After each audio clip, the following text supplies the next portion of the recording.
도쿠가와 이에야스는 1543년 1월 31일 일본 미카와 지방의 작은 영주 가문에서 태어났다. 본명은 마츠다이라 타케치오였다.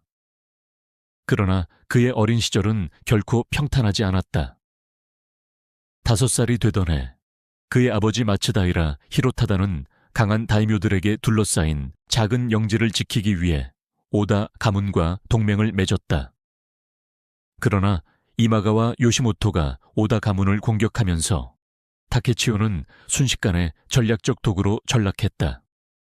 결국 그는 이마가와 가문의 인질로 보내졌다.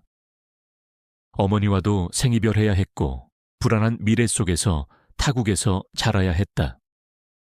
하지만 이 시절이 그에게 인내와 전략을 가르쳤다. 당시 이마가와 가문의 인질 생활은 단순한 감금이 아니라 교육의 기회도 제공되었다. 타케치오는 유학과 군사 전략을 배우며 언젠가 자신이 강한 다이묘가 될 날을 기다렸다. 그러나 어린 시절의 그를 둘러싼 상황은 여전히 불안했다. 1560년 그의 운명을 바꿀 사건이 벌어졌다. 그의 죽은 이마가와 요시모토가 오다 노부나가와 전투를 벌였다. 이마가와는 압도적인 병력 2만 명을 앞세워 오와리 지역을 공격했지만 오다 노부나가는 기습 공격을 감행하여 단 3,000명으로 이마가와 군을 격파했다. 이것이 바로 오케하자마 전투였다. 이마가와 요시모토가 전사하자 이에야스는 인질 신세에서 풀려났다.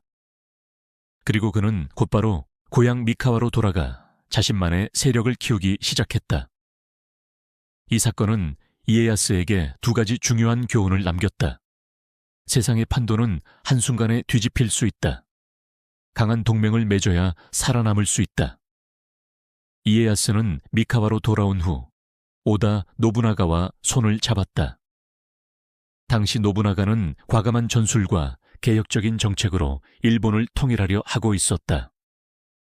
이에야스는 처음부터 노부나가와 맞서 싸우기보다는 그의 힘을 이용해 자신의 입지를 다지는 전략을 선택했다.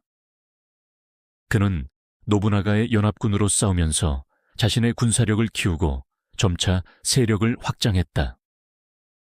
이 동맹은 상당한 도움이 되었지만 노부나가는 신뢰하기 어려운 인물이었다. 이에야스는 항상 경계하면서도 그를 이용해 자신의 기반을 강화했다. 하지만 1582년 예상치 못한 일이 벌어졌다. 1582년 노부나가는 교토의 혼노지에서 부하 아케치 미츠히데의 배신으로 죽음을 맞았다. 이때 이에야스는 교토 근처를 여행 중이었다.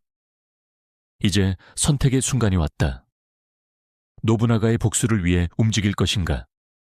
아니면 조용히 후퇴하며 미래를 대비할 것인가? 그는 신속하게 후퇴를 결정했다. 그의 부하들은 적을 섬멸해야 한다고 주장했지만 이에야스는 신중하게 행동했다. 이러한 판단 덕분에 그는 이후 권력 다툼에서 살아남을 수 있었고 새로운 시대의 중심으로 떠올랐다. 노부나가가 사망한 후 도요토미 히데요시가 권력을 장악했다. 히데요시는 이에야스보다 훨씬 빠르게 행동했고 노부나가의 후계자 자리를 차지했다. 이에야스는 처음에는 그와 대립했지만 결국 히데요시에게 충성을 맹세했다. 하지만 그는 단순히 충성하는 것이 아니라 자신의 힘을 키우며 기회를 기다렸다. 히데요시는 이에야스를 견제하며 도쿄로 그를 이동시켰다. 이에야스는 이곳에서 기반을 다지며 미래를 준비했다. 1598년 히데요시가 사망하면서 이에야스는 마침내 일본의 새로운 패권을 차지할 준비가 되었다. 1600년 일본은 2개의 세력으로 나뉘었다. 도쿠가와 이에야스를 중심으로 한 동군 도요토미 히데요리를 지지하는 서군 2 세력은 세키가하라 전투에서 격돌했다. 이 전투에서 이에야스는 뛰어난 전략과 배신을 활용하여 대승을 거두었다. 이 승리로 인해 그는 일본에서 가장 강한 권력자가 되었고 1603년 마침내 에도 막부를 열어 쇼군이 되었다. 이에야스는 에도 막부를 세우자마자 강력한 중앙집권 체제를 구축했다. 그가 만든 시스템 덕분에 일본은 이후 260년 동안 전쟁 없는 에도 시대를 유지할 수 있었다. 이에야스는 1615년 마지막으로 오사카 전투에서 도요토미 가문을 완전히 멸망시키며 자신의 정권을 공고히 했다.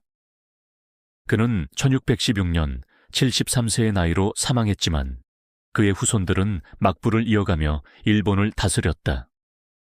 이에야스는 급할수록 돌아가라는 철학을 가지고 있었다. 오다 노부나가처럼 빠르게 행동하지 않았다. 도요토미 히데요시처럼 과도한 야망을 품지 않았다. 대신 그는 오랜 세월을 기다리며 결정적인 순간에 승부를 걸었다. 결국 그는 일본 역사에서 가장 안정적인 시대를 만든 지도자로 남았다. 도쿠가와 이에야스는 단순한 전쟁 영웅이 아니라 인내와 전략으로 일본을 통일한 리더였다. 그가 세운 에도 막부는 260년간 일본을 통치하며 전쟁 없는 시대를 만들었다.